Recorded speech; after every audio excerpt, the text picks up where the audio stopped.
एक चिड़िया सफेद गुलाब से प्यार करती थी। गुलाब ने कहा, जब तक मैं लाल नहीं होता तब तक प्यार नहीं होगा मुझे।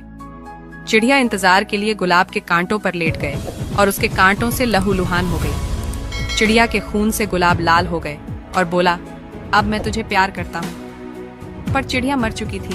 निष्कर्ष यही हाल आज के प्यार का है, जिसकी जितनी इज्जत करो वह उतना ही बेपरवाह होता है।